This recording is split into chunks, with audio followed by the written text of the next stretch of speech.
مرد و زن بچے اور بچیاں بھی سبھی علم حاصل کرو، علم حاصل کرو، یہی فرمان رب، یہی قول نبی، یہی فرمان رب، یہی قول نبی، علم حاصل کرو۔ شخصیت کا آپ حضرات بڑی شدت سے انتظار کر رہے تھے، وہ عظیم شخصیت آپ کے اسٹیج پر جلوہ افروز ہو چکی ہے۔ وہ مفسر قرآن، استاد حدیث، جامعہ عربیہ خادم الاسلام، ہمارے مہمان مکرم استاد حدیث جناب حضرت مولانا مفتی مستقیم صاحب، استاد حدیث و مفسر قرآن جامعہ عربیہ خادم الاسلام ہاپوڑ سے بہت ہی عاجزانہ و مؤدبانہ کرسی خطابت پر جلوہ افروز ہونے کے لیے میں حضرت والا کو اس شعر کے ساتھ دعوت دے رہا ہوں کہ درد ملت ہے تو آواز اٹھانی ہوگی، درد ملت ہے تو آواز اٹھانی ہوگی، اور صورتحال زمانے کو بتلانی ہوگی، اور تو جو اٹھ جائے ظلم و بے حیائی کے خلاف تیرے ایمان کی یہ زندہ نشانی ہوگی۔ یہ صوفہ ہٹا دو پیچھے۔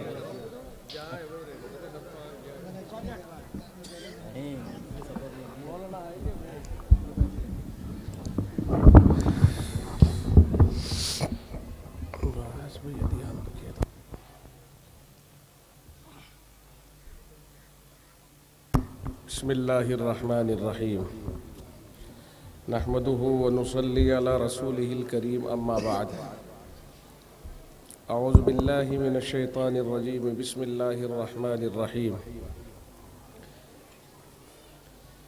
انما یخشی اللہ من عبادہ العلماء، صدق اللہ العظیم۔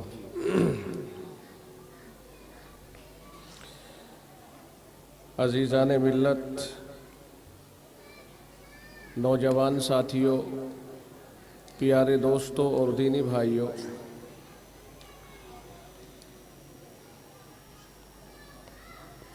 مدرسوں میں ہر سال جلسے ہوتے ہیں۔ کوشش کی جاتی ہے کہ ہر مدرسہ اپنا جلسہ کرے، اس میں وہ کارکردگی بھی دکھاتے ہیں، اپنے بچوں کو بھی پیش کرتے ہیں، کچھ نظمیں، نعتیں، مکالمے، تقریریں، سب چیزیں پیش کرتے ہیں۔ ان کا مقصد یہ ہوتا ہے کہ ہم لوگوں کو یقین دلا دے کسی طرح سے کہ ہم کچھ کر رہے ہیں، لوگ یقین کر لیں ہمارا کہ ہم کچھ کر رہے ہیں، اور ساتھ ہی ساتھ مدرسے کے لیے بھی سال ختم ہونے کے بعد نئے سال کی آمد پر آمدنی کا سلسلہ بھی اٹھایا جاتا ہے کہ اگلے سال کے لیے کچھ ذخیرہ ہو جائے۔ یہ دو مقصد ہوتے ہیں۔ تیسرا مقصد اسی کے ساتھ ساتھ یہ ہوتا ہے کہ دین کی باتیں لوگوں کو پہنچ جائیں، جس کے مقدر میں ہوگا وہ عمل کر لے گا، وہ اس کے اللہ کے اور بندے کے درمیان ہے، کس کو توفیق دے اللہ تعالیٰ۔ تو یہ تین مقصد میری سمجھ میں آتے ہیں۔ پہلا مقصد ہے اپنی کارکردگی پیش کرنا، دوسرا مقصد ہے اگلے سال کے لیے نیا بجٹ تیار کرنا، اور تیسرا مقصد ہے لوگوں کو دین کی باتیں پہنچوانا۔ تینوں مقصد اہم ہیں۔ اگر جلسہ نہ کریں تو ان کی کارکردگی کا پتہ کیسے چلے گا کہ یہ کیا کر رہے ہیں، اور اگر جلسہ نہ کریں تو لوگ تو اتنے مضبوط ہاضمے کے ہیں کہ اپنے پاس سے تو دینے کے لیے آنے کے نہیں، ان کو تو جھنجھوڑا جاتا ہے، تب کہیں جا کر کے وہ کچھ دے دعا دیتے ہیں۔ تو ایسا ہو گیا جیسا کہ غلہ پسوانے کے لیے پہلے وہ تیار کیا جاتا ہے، اس کو چھانا اور پچھوڑا جاتا ہے، ہلایا جاتا ہے، اس کے اندر سے جو کچھ ہے وہ نکالا جاتا ہے۔ اسی طرح سے بڑے جھٹکے دیے جاتے ہیں، تب جا کر کے کہیں بجٹ تیار ہوتا ہے۔